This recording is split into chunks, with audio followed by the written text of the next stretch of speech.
Vamos ler o livro de Lucas, capítulo 24, do versículo 36 ao 53, irmãos. 36 ao versículo 53.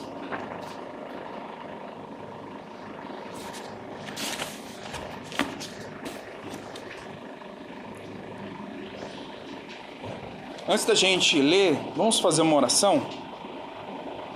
Senhor Deus e Pai, em nome do Senhor Jesus Cristo, peço nesse momento que o Senhor, Pai amado, venha quebrantar este vaso, que diminua eu, Senhor, que eu desapareça e que o Senhor cresça nessa manhã, Pai amado. Que o Senhor, meu Deus, venha falar a esta igreja, que o Senhor venha falar, Senhor, a cada um de nós, Pai amado. Que o nosso coração esteja preparado neste momento para receber essa semente, Senhor. Meu Deus, que o Senhor, Pai amado, repreenda dos nossos ouvidos toda a voz de Satanás que tentar, Senhor, impedir que nós entendamos e compreendamos, Senhor, a Tua palavra. Seja ele, Senhor, repreendido neste momento. Seja ele, meu Deus, expulso do nosso meio, Senhor.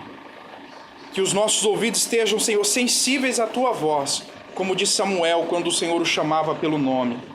Pai amado, nos chama pelo nosso nome nesta manhã, Senhor. E fala com cada um de nós. Se for preciso ser duro, Senhor, seja duro. Mas nos mostre o caminho.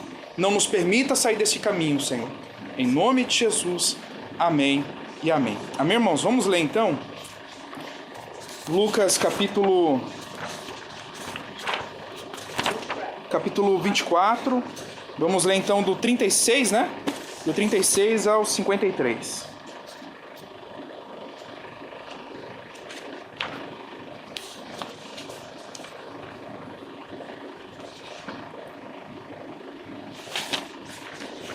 Isso mesmo. Os fariseus ouviram falar que Jesus estava fazendo o batismo. É isso mesmo, né, irmãos?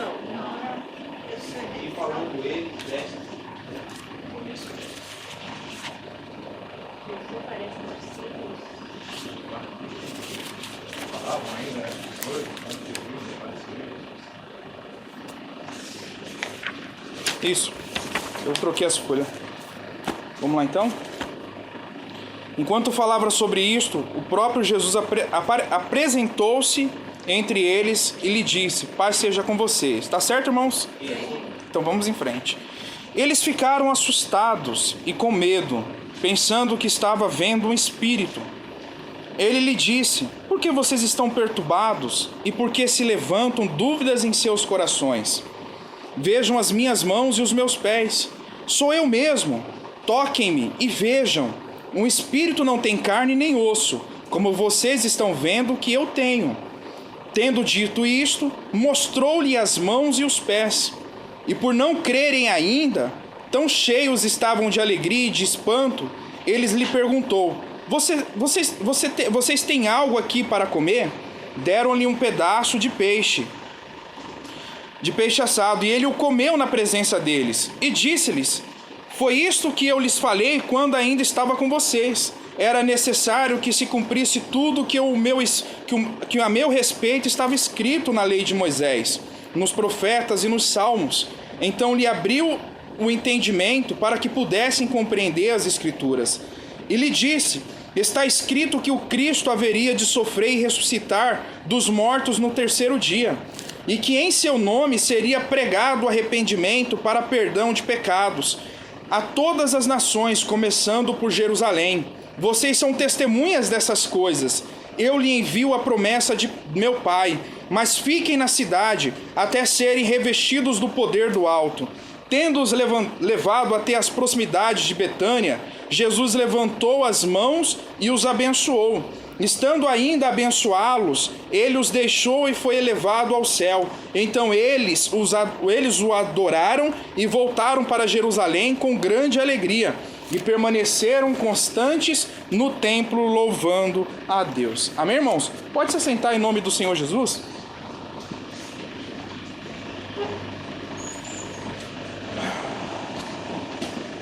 Irmãos, o tema que eu quero abordar hoje que eu havia comentado na semana passada sobre a Santa Ceia. Vocês lembram do que foi dito na Santa Ceia? Vocês lembram dos 4 propósitos da Santa Ceia? Vocês lembram mesmo? Qual que é o primeiro propósito? Trazer a memória. E o segundo propósito? Reafirmar a minha aliança com o noivo. E o terceiro propósito é? A comunhão com o corpo, comunhão com a igreja, né? E o terceiro propósito da Santa Ceia é testemunhar a vinda do Senhor. E é sobre isso que eu quero falar hoje. Sobre o fato, sobre sermos essas testemunhas. Temos que ser essa testemunha. E não é testemunhar, irmãos, como nós temos visto hoje, apenas os milagres que Deus ele pode fazer. As curas que o Senhor pode fazer. Porque não foi isso que Jesus ele deixou escrito. Que a igreja seria levantada para ser igreja de milagre. Não foi isso. Não foi isso. Ele deu a ordem aos seus discípulos e diz assim,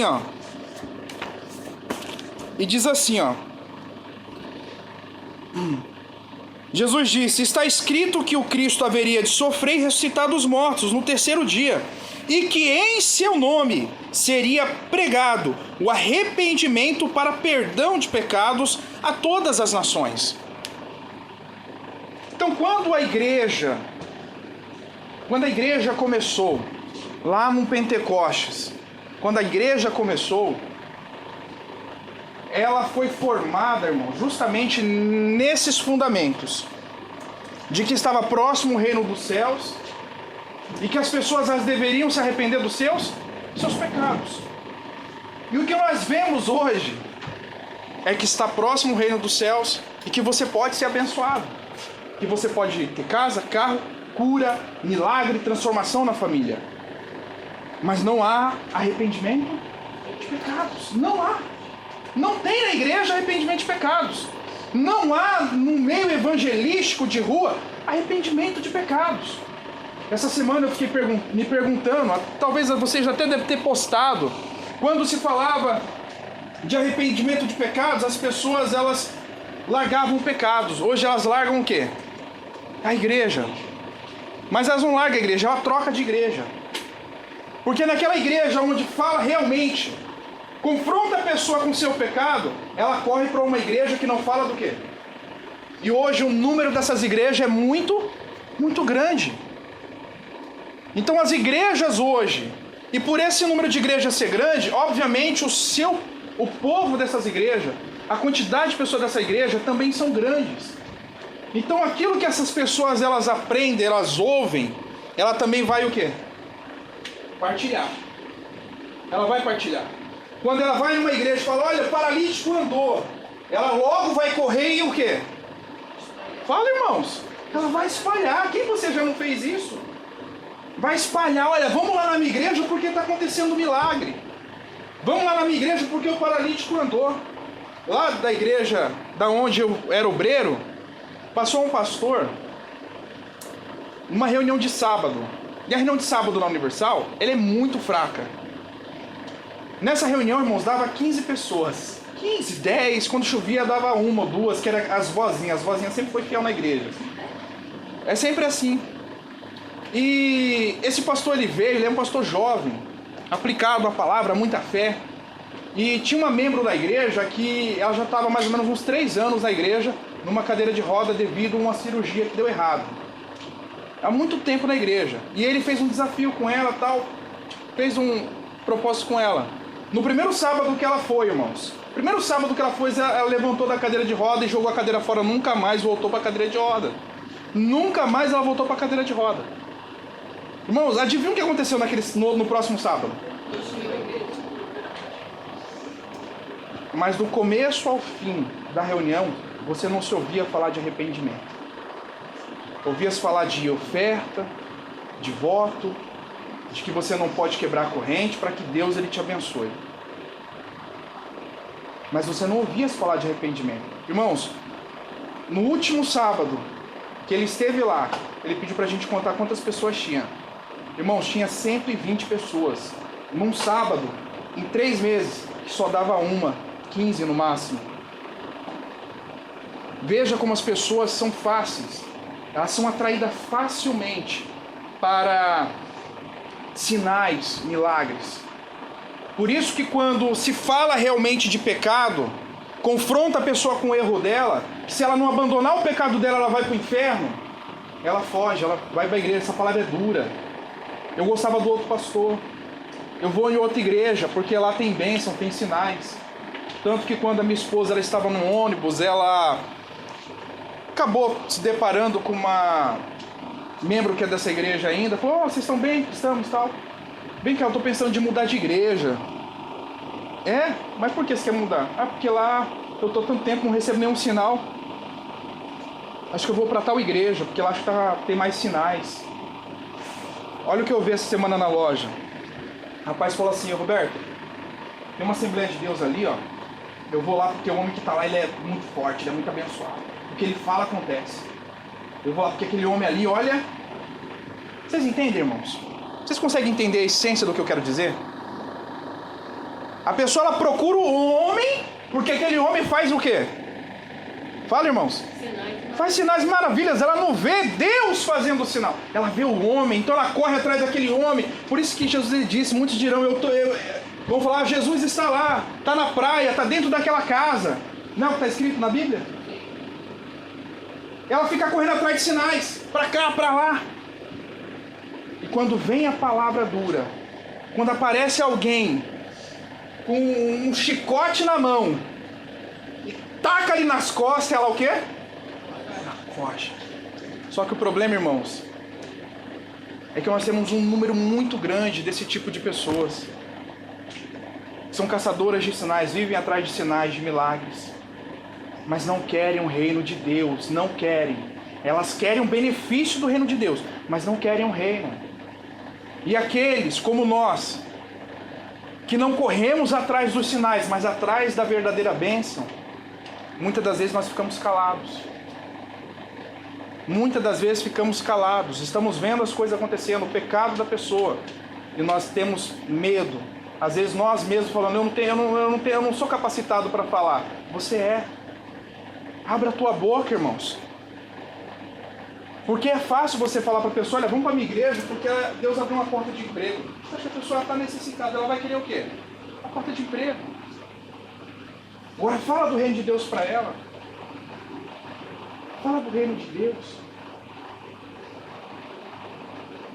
Quando esse rapaz ele foi na loja, ele falou, irmão, eu fiz um voto com Deus. Eu vivi 14 anos no tráfico. 14 anos. Por conta de uma situação, ele aceitou Jesus. Queriam matar ele. As pessoas só recorrem a Jesus quando está o quê? No fundo do poço, no bico do corpo, como diz o ditado. Tá? Por um fio. Ele recorreu a Jesus. Falou, Roberto, vai fazer 8 meses sem colocar nada na minha boca, sem vender nada de droga. Irmãos, sabe isso aqui, ó? Sabe isso aqui? Ele está comendo isso aqui. Ele está comendo. Ele não está lendo, ele está comendo.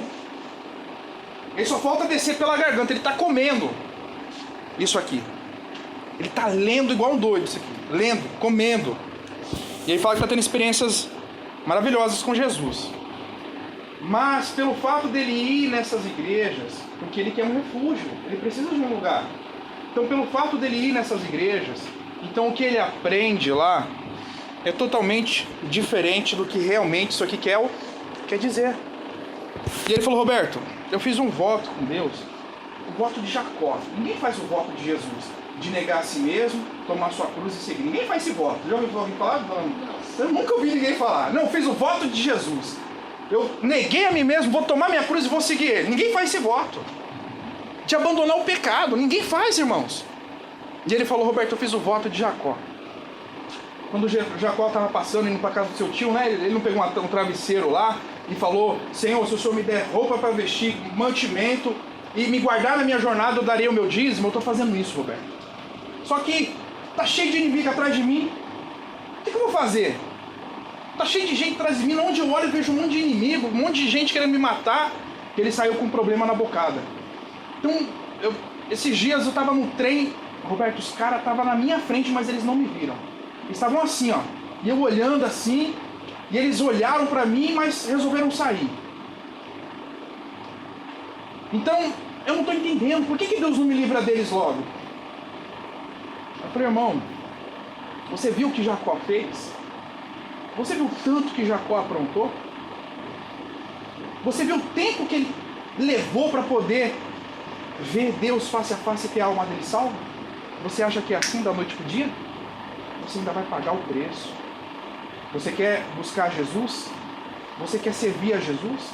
A primeira coisa que você tem que fazer é negar a si mesmo todos os dias. Negar-se a si mesmo todos os dias. Porque Deus ele não vai fazer mágica na sua vida. Ele vai te dar condição. Ele vai te providenciar o livramento. Ele vai prover para você. Porque ele é morador de rua, porque ele teve que largar tudo, irmãos. Ele estava na rua. Eu falei para ele, irmão, faz o que Jesus disse. Busca em primeiro lugar o reino dos céus. Ele vai acrescentar as outras coisas. Irmãos, em uma semana ele voltou correndo. Irmão Roberto, Jesus está acrescentando. Para quem morava na porta do hospital, apareceu um irmão com um quarto vago, falou assim, irmãozinho, você aceitou, irmão, tô com tudo, tem um quarto lá, fica lá, na rua você não dorme mais. Irmão Roberto, Deus está provendo.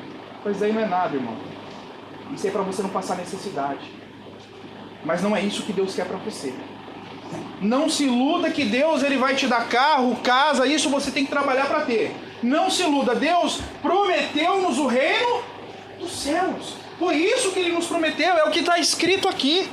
Jesus veio para nos limpar, nos lavar dos nossos pecados, irmãos. Não foi para me livrar das dívidas das Casas Bahia. Não foi para isso. Foi para me salvar da dívida que eu tenho com Deus. Da dívida que eu tinha com Deus. Daquela dívida que nasceu lá no Jardim do Éden. Que foi encravada onde? Na cruz. Tudo que estava contra nós, irmãos, quando aceitamos Jesus como nosso Senhor e Salvador, foi encravado na cruz. E eu falei tudo isso para ele. Falei para ele. Falei, você quer mesmo? Então toma a sua cruz. Segue Jesus. Negue-se a si mesmo. E outra coisa, não vai ser fácil não, hein? Não é caminho de rosa não. Mas quanto mais você se chegar perto dele, mais você vai ver o agir dele na sua vida. Ele falou, irmão Roberto, tenho visto e é verdade o que você está falando. Falei, não se iluda com um carro, casa, que Deus quer te dar a sua família de volta. Não se iluda com isso ainda. Deus ele sabe o que é melhor para você. Mas o melhor agora é você ter o reino de Deus. Esse é o melhor agora. É você alcançar o reino de Deus. Então, irmãos, Jesus, ele apareceu aqui para os discípulos. Os discípulos não estavam crendo. Eles acharam que era um fantasma. Eles não tinham compreendido a Escritura. Tudo que a Bíblia, tudo que os livros, as leis estavam dizendo. E Jesus explicou para eles do que haveria de acontecer. Então quando Jesus ele morreu e ainda era domingo, eles falou, poxa, e agora? Estamos sós. Eu acho que tudo que Jesus falou é porque até agora nós não vimos nada. E Jesus apareceu no meio deles, eles não estavam o quê? Reconhecendo. E aí Jesus ficou ali com eles. Jesus mostrou o livro de Lucas, como eu disse semana passada. Lucas, entre os 4 evangelistas, Mateus, Marcos, João e Lucas, entre os 4, ele foi o único que foi minucioso na busca pelas informações, nos detalhes de quem estava ali na hora dos fatos, para poder registrar isso. Então veja que ele registrou, Jesus ele apareceu, sou eu. Não tenha medo, não se apavore, olha aqui minhas mãos, olha os meus pés, olha o meu lado. E eles ainda duvidando, me dá um peixinho para me comer, porque espírito não come. Jesus fez essa prova, irmãos, para mostrar, como Lucas vai dizer aqui em Atos, abra Atos, capítulo 1. Atos, Lucas vai dizer, ele mostrou com fatos verídicos que estava vivo, irmãos. Houve esse registro de que Jesus está vivo, que ressuscitou no terceiro dia. Ele ressuscitou.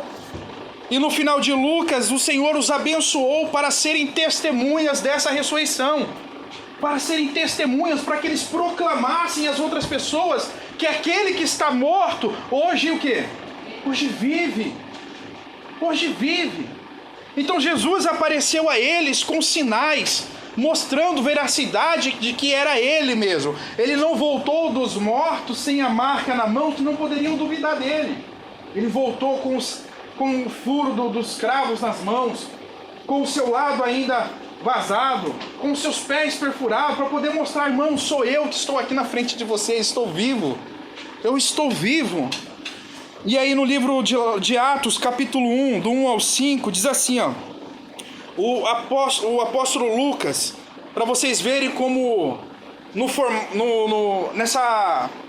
nesse formato da Bíblia, quando a Bíblia foi compilada, eles priorizaram os relatos de Lucas, porque foi Lucas quem escreveu Atos dos Apóstolos, e tem muitos detalhes ali. Veja como o livro de Lucas, os escritos de Lucas é muito importante. E Atos capítulo 1, versículo 5. Em meu livro anterior, Teófilo, escrevi a respeito de tudo que Jesus começou a fazer e a ensinar. Está lá em Lucas capítulo 1, ele fala como ele foi cuidadoso, minucioso, ele foi atrás das informações, ele não ficou, ele foi nas pessoas, ele foi direto na fonte. Até o dia em que foi elevado ao céu, como nós lemos ali no capítulo 24. Depois de ter dado instruções por meio do Espírito Santo aos seus apóstolos, que havia escolhido, depois do seu sofrimento, Jesus apresentou-se a eles e deu-lhes muitas, o que, irmãos?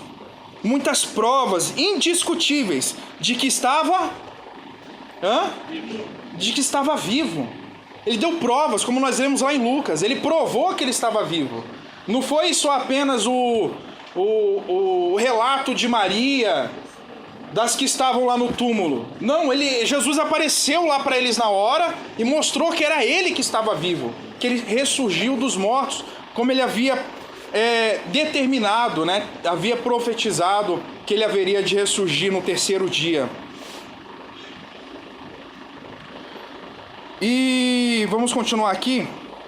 Apareceu-lhe por um período de 40 dias, falando-lhes acerca do reino de Deus.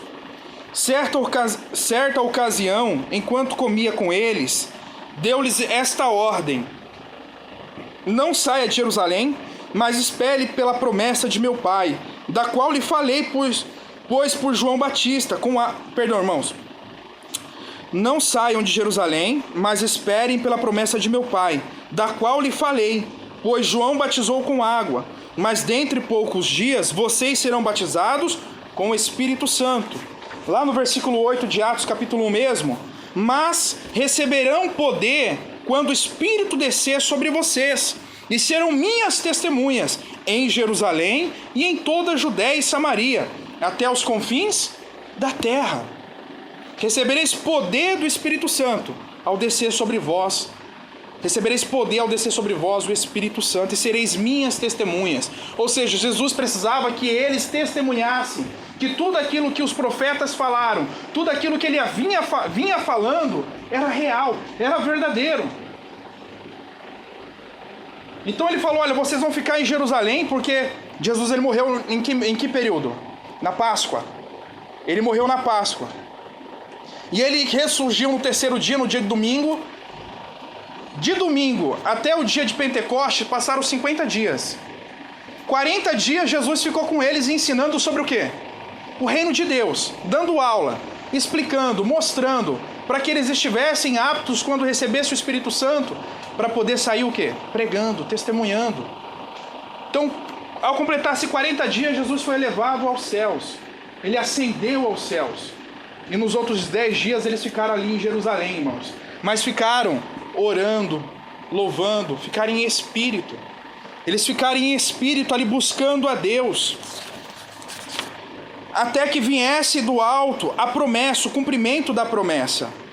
E a igreja de hoje, a igreja que nós precisamos ser, irmãos, precisa primeiramente ser revestida do Espírito Do Espírito Santo. Se você já é revestido do Espírito Santo, você fala, irmão Roberto, eu sinto em mim o agir do Espírito Santo, eu tenho certeza do Espírito Santo. Então você não pode ficar o quê? Calado, calada. Você não pode. Você tem que testemunhar. Você tem que testemunhar a vida e ressurreição do Senhor Jesus Cristo. De que Ele vive e de que Ele está perto. De que temos que sair pregando sobre o arrependimento de pecados. Daquela pessoa ela se aliançar com Jesus, não por bênção, por coisas dessa terra, mas por aquilo que o Senhor tem preparado. Aquilo que o Senhor tem reservado para aqueles que se entregam, que se rendem a Ele, que se tornam filhos de Deus. Amém, irmãos? Atos capítulo 20. Então nós precisamos, irmãos, ser essa igreja. Atos capítulo 20, versículo 24. Nós precisamos, irmãos, ser essa igreja.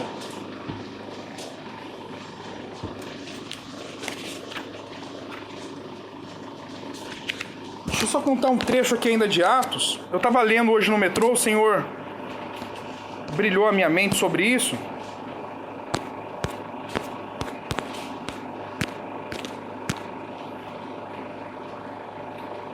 Atos.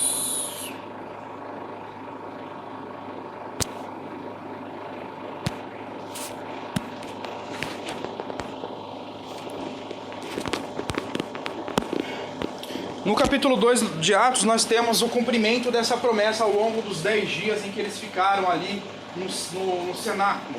Né? Ficaram no cenáculo, estavam reunidas e justamente naquele dia estava se comemorando a festa da colheita. Estava se comemorando a festa da colheita. Então estavam vindo pessoas de muitas nações, os judeus que estavam espalhados pelo mundo. Então eles estavam vindo para Jerusalém. Então tinha muitas pessoas reunidas em Jerusalém, tanto os apóstolos como aqueles que permaneceram com Cristo, né? Viram a Cristo, que a Bíblia fala que foram mais de 120 que o viram, mais de 500, se eu não me engano, que o viram. Então eles estavam todos no mesmo lugar e estavam se achegando mais pessoas. Então, ao cumprir-se o dia de Pentecostes, eles estavam reunidos no mesmo lugar. De repente veio do céu como um vento muito forte, encheu toda a casa em qual estavam assentados, e viram que parecia línguas de fogo que se separaram e pousaram em cada um deles. Todos ficaram cheios do Espírito Santo, começaram a falar noutras línguas conforme o Espírito capacitava. Aí aqui vai falar do judeu, do persa, dos medos, todos os povos de outras localidades das circunvizinhanças. E depois Pedro estava indo para o templo. Olha que interessante, Pedro estava indo para o templo. Ele viu o paralítico ali assentado. Aí vem aquela famosa frase do apóstolo mesmo: eu não tenho ouro nem prata, mas o que eu tenho te dou. Levanta e anda em nome do Senhor Jesus. Por conta desse milagre, ele entrou no templo. As pessoas olharam: mas aquele rapaz não estava pedindo esmola? Porque ele pula, dança, ele estava louvando a Deus, aquele rapaz. Por conta daquele milagre, ele estava louvando a Deus. Depois de um passado tempo, chegou o pessoal do Sinédrio com alguns guardas e reteram Pedro no cárcere. E as pessoas, quando viram aquele paralítico louvando a Deus, cantando, eles ficaram maravilhados, irmãos. Ficaram tão maravilhados que o apóstolo Paulo ele diz assim, ó. Nós já vamos chegar aí no...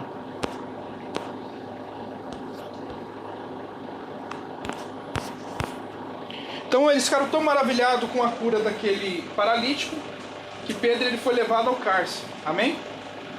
Antes de eu chegar nesse fato aí, irmãos, quando houve a descida do Espírito Santo e os que estavam ali há um tempo já buscando, adorando a Deus, aguardando o cumprimento da palavra, esses foram cheios. E os que estavam chegando de outras nações, outras localidades, ouviram aqueles que foram batizados.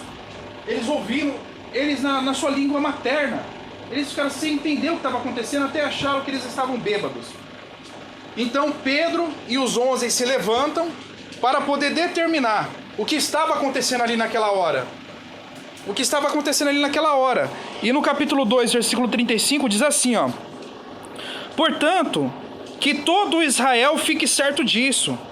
Este Jesus, a quem vocês crucificaram, Deus o fez Senhor e Cristo. Quando ouviram isso, ficaram aflitos em seu coração e perguntaram a Pedro e aos outros apóstolos: irmãos, o que faremos?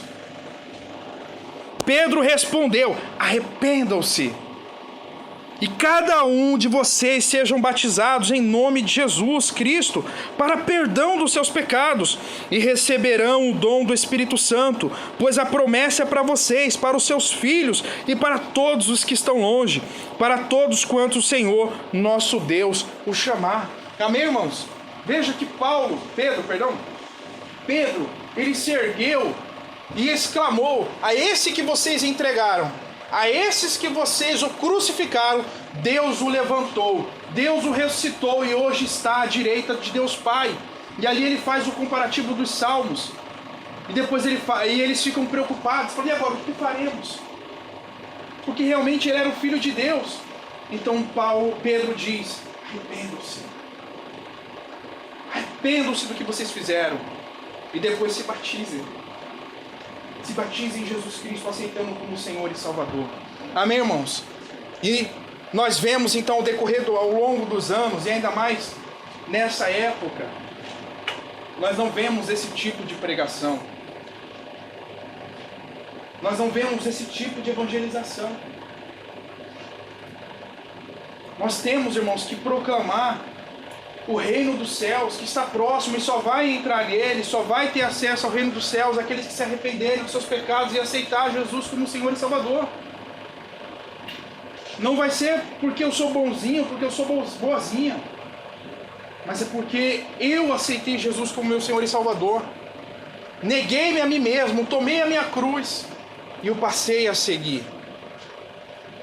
E nós temos que ser essa testemunha. Paulo ele vai dizer lá em Atos capítulo 20, versículo 24, como vocês abriram: todavia, não me importo, nem considero a minha vida de valor algum para mim mesmo, se tão somente puder terminar a corrida e completar o ministério que o Senhor Jesus confiou. De que, irmãos? De testemunhar da graça de Deus, de testemunhar da graça de Deus. Esse era o foco dele, esse era o objetivo dele, testemunhar. Irmãos, devemos imaginar, como o próprio livro de Atos, lá no final do capítulo 2, vai dizer da unidade da igreja. Eles iam de casa em casa. O que eles faziam depois que estavam ali? Eles iam de casa em casa fazendo o quê? Vocês lembram? Partindo pão. E esse pão representa quem? Jesus, que foi dado por nós. Então eles iam de casa em casa. E a Bíblia diz que o Senhor ia acrescentando. Porque não era só os discípulos que pregavam o reino dos céus.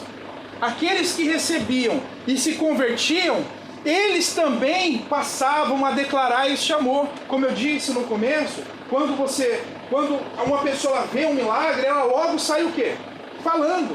Então quando aquelas pessoas ouviam dizer que Jesus, que havia sido crucificado, porque isso se espalhou por toda a terra, quando ouve que Jesus tinha sido crucificado, tinha ressuscitado, e eles se entregaram aceitando Jesus como Senhor e Salvador, então eles passaram a fazer o mesmo, a partilhar esse pão, a levar essas boas novas do reino, de que Jesus estava vivo.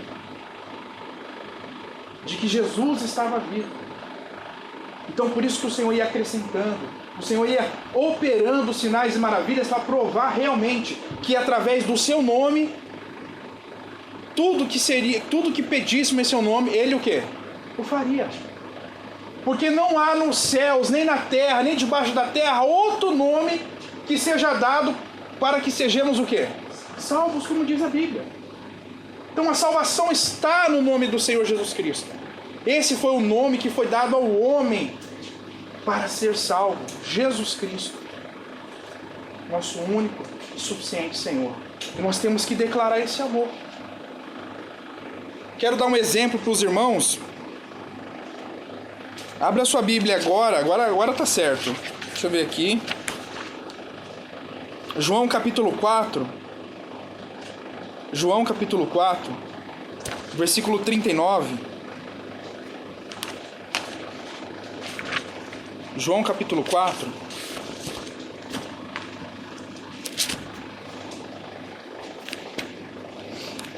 Eu li isso aqui, acho que foi na quinta-feira com os meus filhos, na leitura que a gente está fazendo em casa.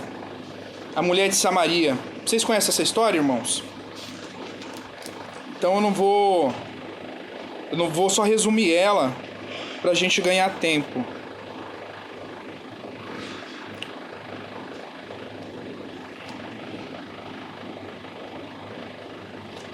Isso. Então, no capítulo 4 nós temos a história da mulher de Samaria. Jesus, ele estava... Deixa eu ver em qual cidade Jesus estava aqui. Ele estava na Galileia, batizando, e muitos dos fariseus viam que Jesus batizava mais que João. Então eles ficaram assustados, porque estava crescendo o número de crentes, né, de pessoas que criam em Jesus, que ele estava batizando mais. E a Bíblia vai dizer que não era ele que batizava, mas sim os seus discípulos. Enfim, então Jesus ele resolveu sair da Galileia e ir para Sicar. E no meio dessa viagem havia Samaria. Então ele tinha que passar por essa cidade. E ele, cansado, ele sentiu sede, porque ele estava na condição humana. Então ele foi até esse poço. E lá apareceu essa mulher. E Jesus ele disse: dai-me um pouco dessa água. E ela falou: por que você fala comigo se eu sou samaritana? E os judeus não se dão com os samaritanos.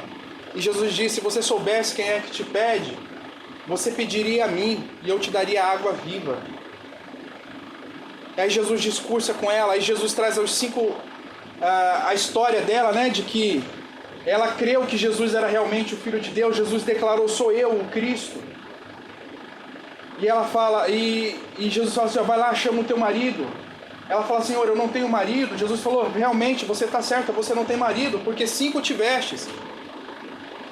E esse que agora está com você não é seu. E ela ficou assustada. Como é que ele sabe dessas coisas? Então ela fica abismada. E ela reconhece quem está ali é Cristo, Jesus. Aquele que veria, como diz aqui, ó, irmãos, essa palavra é muito forte. No versículo 25, no versículo 26, no versículo 25 mesmo, a mulher disse: eu sei que o Messias, que chama o Cristo, vem. Quando ele vier, nos anunciará tudo. No versículo 26, Jesus disse: eu sou e que falo contigo. E nisto vieram os seus discípulos e maravilharam-se de que estivera falando como mulher. Todavia nenhum lhe disse: que perguntas ou por que falas com ela? Deixou, pois, a mulher o seu cântaro e foi à cidade. Disse àqueles homens: vinde ver de um homem que me disse tudo quanto tenho feito. Jesus apontou para ela o que, irmãos? O pecado dela. Jesus apontou para ela: o marido que está com você não é seu. Já foi logo direto no pecado dela. E ela ficou assustada. Ela falou: nossa, ele só pode ser o Messias, o Cristo de Deus. Então ela desceu para a cidade. Olha que interessante: vinde ver de um homem que me disse tudo quanto tenho feito. Porventura não é este o Cristo? Saíram, pois, da cidade e foram ter com ele. Aí no versículo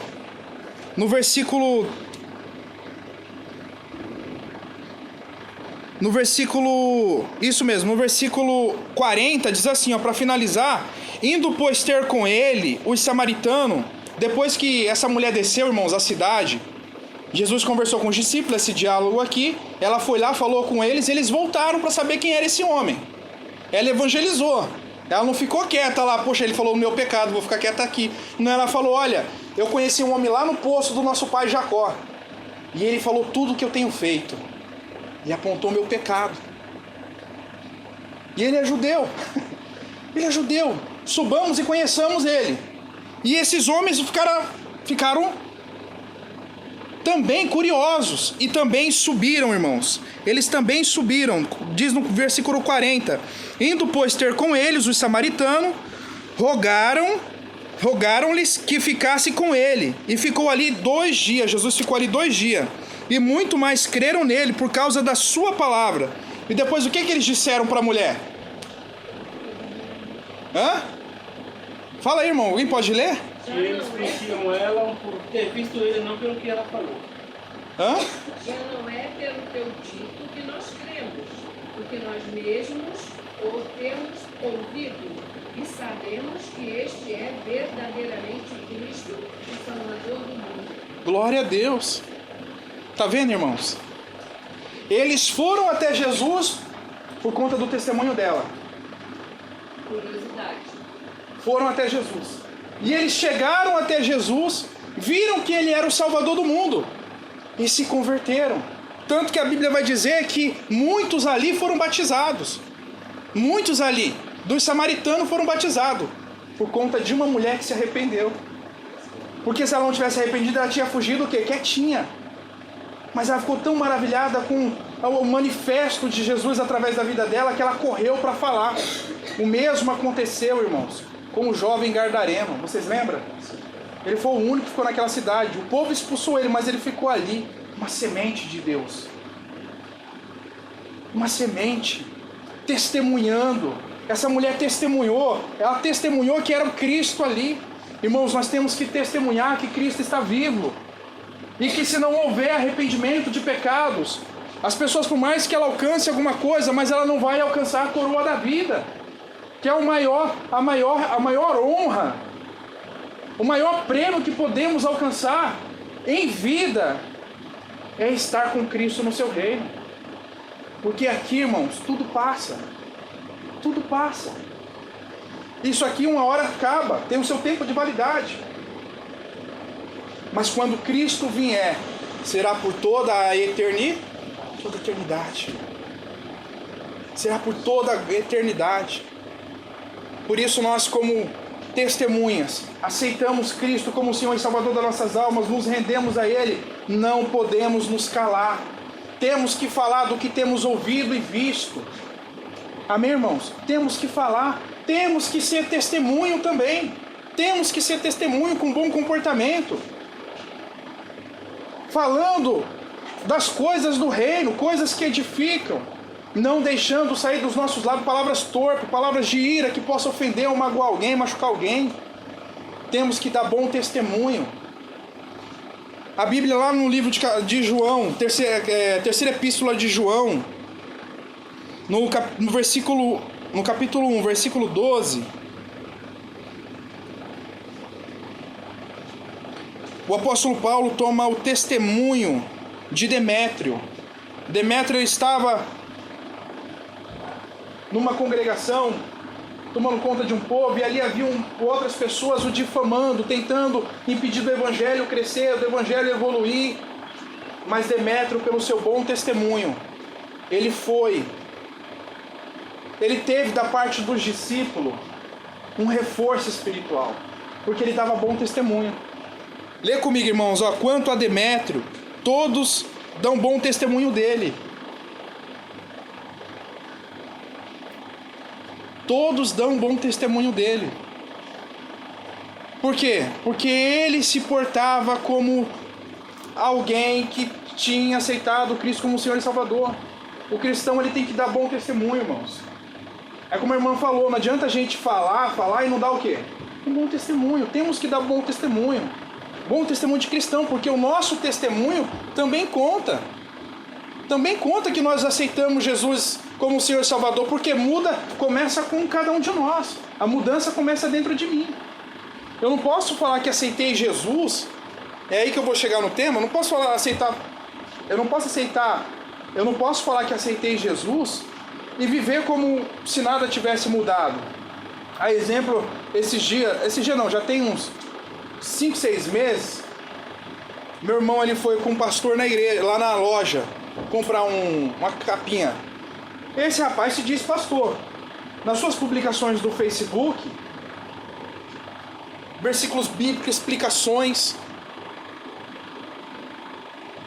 em 2 minutos de conversa. Irmãos, é incrível. Em 2 minutos de conversa, eu ouvi 10 palavrões da boca dele. Como que uma pessoa dessa professa pastor? Que pastor é esse? Que Cristo é esse? Que se assemelha ao modo de falar do mundo, ao modo de se vestir do mundo. Vocês entendem, irmãos? Aonde está o testemunho? Hoje as pessoas pegam pessoas, a exemplo do João de Deus, que estrupava, era macumbeiro, da Flor de Lis, que matou o marido, que era pastor, do padre que roubou, do fulano que não sei o quê, e do ciclano. Ele olha para todas as religiões, ele fala: do jeito que eu tô o quê? Eu tô melhor.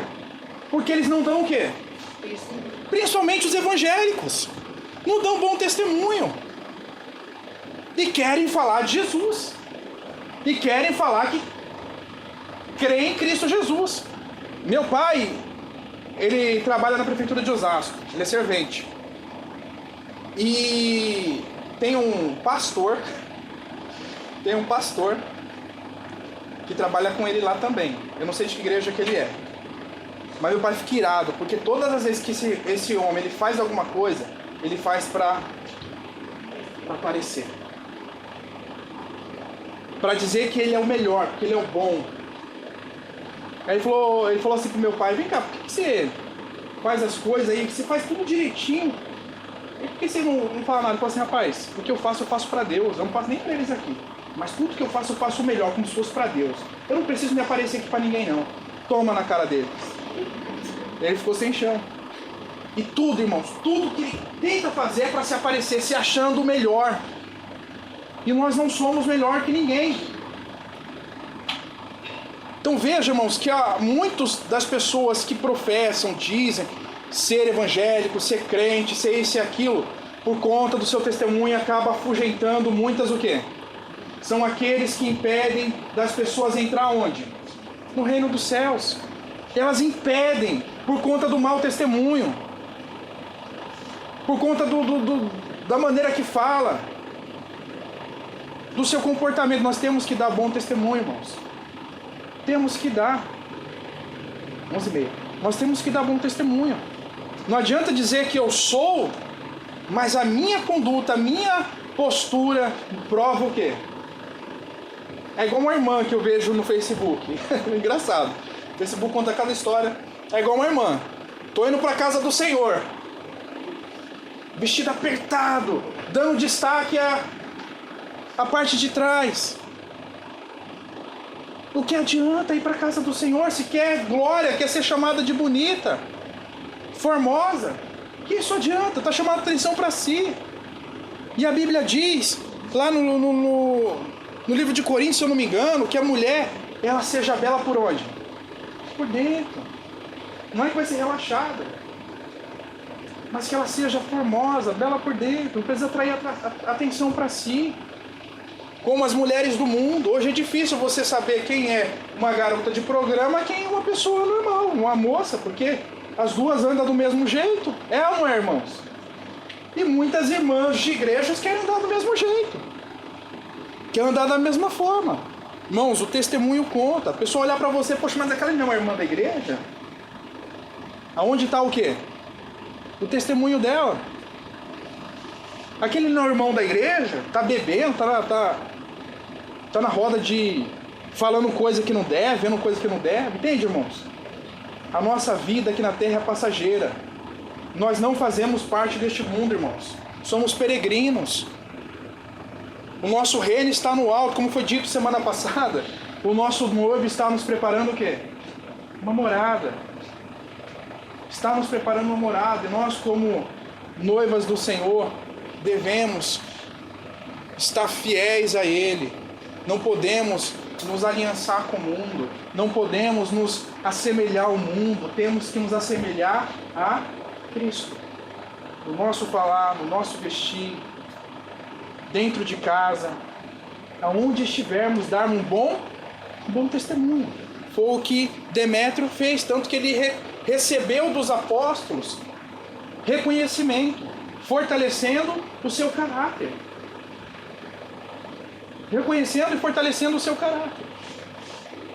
Então, irmãos, temos que tomar cuidado, nos basear, nos amoldar a palavra do Senhor. Por mais que nós não falemos, mas que o nosso proceder, a nossa maneira de viver, o nosso caráter nos diferencie. A pessoa fala, você deve ser evangélica. Ela fala, por quê? Porque você é diferente. Como eu já ouvi muito isso. Nós devemos nos parecer com Cristo, irmãos. Nosso testemunho de vida tem que ser o de Cristo. Declarar Cristo no que eu faço, no que eu falo, como eu me visto, aonde eu vou, aonde eu ando. Tem que ser um testemunho. Amém, irmãos? Tem que ser. E sempre que eu tiver a oportunidade, tenho que declarar o amor de Deus. Você fala, irmão Roberto, mas eu não posso sair de casa. Você não tem um WhatsApp, talvez você conheça tanta gente. Roberto, eu só tenho 100 pessoas no meu grupo social. Manda uma mensagem para essa pessoa. Você leu algo bacana, Deus falou com você tão forte. Compartilha. Manda lá. Oi, bom dia, lembrei de você. Manda o texto bíblico lá, com uma explicaçãozinha que Deus colocar no seu coração. E aos poucos o Senhor vai o quê? Vai agindo naquela pessoa. Amém, irmãos? Mas não deixe, nós temos meios de evangelização. Ano que vem eu pretendo sair para evangelizar. Pretendo. Ah, irmão Roberto, mas não vamos colocar onde essas pessoas, não importa, vai ser na praça, vai ser em qualquer lugar, mas nós temos que o quê? Que declarar, temos que falar. Não podemos ser aquelas ovelhas gordas. Temos que falar, irmãos. Quanto mais você recebe, mais o Senhor te dá, não para você guardar para você, mas é para você compartilhar com outra pessoa. É para você compartilhar. Eu acredito que você, já aconteceu comigo várias vezes. Depois que eu falo de Jesus para uma pessoa, eu me sinto tão bem. Eu me sinto tão bem. O dia parece ser diferente, porque você teve a oportunidade de falar de Jesus para outra pessoa. É diferente, é ou não é? Vocês já fizeram isso? Você fica diferente. Quando a gente não fala, dias, às vezes meses, sem falar para ninguém de Jesus, você percebe que até mesmo, como eu vi aqui, a pregação parece a mesma. Parece que não muda, é sempre a mesma coisa. Mas sabe por que é a mesma coisa? É como eu li sobre a história da ovelha gorda. A ovelha gorda, quando ela já está com a boca cheia, a comida cai no chão e ela fica o quê? Pisando. Porque já não satisfaz mais ela. Cuidado, irmãos, cuidado. Partilhe o pão. Partilhe a palavra. Leve a palavra. Se você tem a amizade com alguma vizinha, algum vizinho que você tiver oportunidade, pede direção a Deus para você levar uma palavra. Para você dar um pão para ela. Você pode ter certeza que o Senhor vai agindo. Mas, irmão Roberto, se alguém chegar lá e fechar a porta na minha cara, dê glórias a Deus. Nós seremos perseguidos, teremos a porta fechada na nossa cara. Mas faça a sua parte. Façamos a nossa parte como igreja, que é testemunhar que o Senhor está vivo. Que Ele está vivo e Ele está vindo buscar a sua noiva. Ele está vindo buscar a sua noiva. E nós, como igreja, o propósito da igreja aqui na terra é louvar a Deus, adorar a Deus e testemunhar da ressurreição do Filho de Deus. Amém, irmãos? Sejamos essa igreja diferente. Não sejamos como essas outras igrejas. Ou não sejamos pessoas que só vêm se alimentar, só vêm aqui se tornar um religioso. Não. Absorva, pegue e também compartilhe. Divida esse pão. Amém, irmãos? Divida esse pão. Pede direção para o Senhor. Mas, irmão Roberto, eu tenho vergonha. Eu tenho vergonha. Eu não sei o que dizer. Abra a boca. Deixa o Senhor te usar. Você está lendo a Bíblia? Está orando? Está jejuando? Tá? Então deixa Ele te usar. Ele vai colocar as palavras através da sua boca. Amém, irmãos? Ele vai colocar. João capítulo 4 João capítulo 4. Não, 1 João. Eu vou ler aqui, os irmãos podem anotar? 1 João capítulo 5, versículo 10, diz assim, ó. Quem crê no Filho de Deus tem em si mesmo esse testemunho. Quem não crê em Deus o faz mentiroso, porque não crê no testemunho que Deus dá acerca de seu Filho. Se eu creio em Deus, então primeiro, testemunha em mim. Eu vou testemunhar através da minha vida, do que Deus tem feito através da minha vida, de como Deus tem sido bom. 2 Timóteo, capítulo 1, versículo 8. Portanto, não se envergonhe de testemunhar do Senhor, nem de mim, que sou prisioneiro dele, mas suporte comigo os meus sofrimentos, pelo Evangelho, segundo o poder de Deus. Amém, irmãos? Não tenha vergonha de testemunhar, de falar de Jesus Cristo. Para encerrar, lá no grupo de pastores, o pastor Alessandro, lá do Rio de Janeiro, ele postou lá no grupo de pastores esse relato do reverendo Hernandes Dias. Muitos devem conhecer, mas eu achei muito forte, muito impactante. Uma das coisas que marcou profundamente a minha vida foi visitar o Museu dos Mártires, no sul da Coreia. A igreja evangélica coreana cresceu num solo regado pelo sangue dos mártires. Milhares de crentes foram castigados até a morte, com requintes de crueldade. Na época da ocupação japonesa, centenas de pastores foram decapitados às margens do rio Han. Mais tarde, na fratricida guerra contra a Coreia do Norte, outras centenas de crentes morreram por sua fidelidade a Cristo. Nesse museu, vimos numa enorme sala quadros singelamente emoldurados, com as fotografias de centenas de mártires. Em cada quadro havia um breve histórico com o relato da vida, das obras, do ministério e, sobretudo, da maneira cruel em que cada pessoa foi torturada e morta pela sua fé.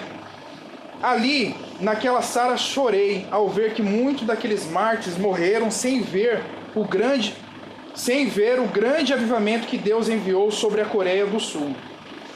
Deus honra o sangue dos mártires. O sangue dos mártires, como dizia o Tertuliano, é o adubo para a sementeira do Evangelho.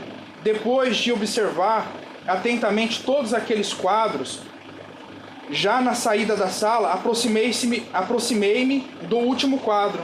A moldura era a mesma, mas não havia fotografia. Quando fiquei de frente para ele, havia no lugar da fotografia um espelho.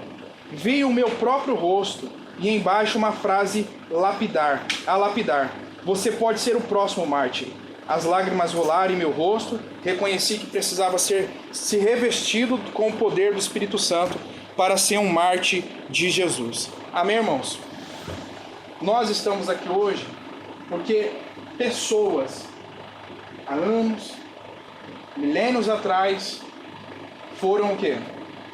Testemunhas de verdadeira fé, verdadeira conversão, que manteram fiéis esta palavra, para que hoje nós tivéssemos aqui a oportunidade de lê-las, entendê-las e viver essa mesma fé, de não negar Jesus Cristo, de proclamar Ele quando estiver diante da morte, aonde estivermos, declarar esse amor.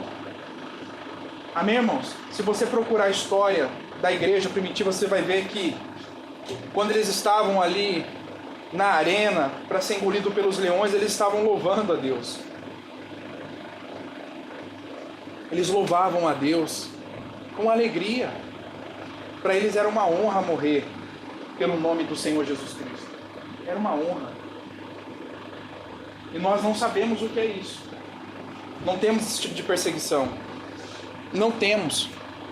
Mas nós temos que estar revestidos desse poder e aproveitar a liberdade que nós temos, que o nosso país nos dá, de pregar o Evangelho, de proclamar o Evangelho a toda a criatura. Amém, irmãos? O pãozinho está compartilhado, que vocês também façam o mesmo. Amém? Fiquemos de pé no nosso lugar. Somos essa testemunha da Igreja de Cristo Vamos então compartilhar esse pão. Ano que vem eu pretendo, irmãos, com a permissão do Senhor, pegar o dia que nós temos para sair na rua para evangelizar. A exemplo, agora é 11h43, acabar a reunião 11 horas, ficar pelo menos das 11 ao meio-dia aqui na estação de Jabaquara. Tem tanto morador de rua, tem tantas pessoas que estão ali transitando, tem a feira, né? Que nós possamos ter esse desejo de ir para a rua, evangelizar e falar, levar esse evangelho, não que é novo, mas que é vivo, que está aí há muitos e muitos anos. E nós temos que levar esse evangelho, a esperança que está em Cristo Jesus para essas pessoas. Amém, irmãos? Então, ano que vem, espero poder contar com cada um dos irmãos, mas que vocês já comecem desde hoje. Se você lembrar de alguém, ore por ela, leia um versículo bíblico, põe uma explicaçãozinha lá, manda para essa pessoa. Tem aquele lá, agora nós teremos o nascimento de Jesus, né? Temos a comemoração do Natal, do nascimento de Jesus, né? É o que dizem. Aproveita assim que seja. A Bíblia diz lá no Mateus capítulo 2, se eu não me engano, que Jesus ele nasceu para tirar o pecado do mundo. Manda para essa pessoa, olha, Deus ele morreu na cruz, ele nasceu para poder te salvar. Ele te ama, ele está vivo e ele quer fazer parte da sua vida. Manda para essa pessoa aquilo que o Senhor colocar no seu coração, mas compartilhe.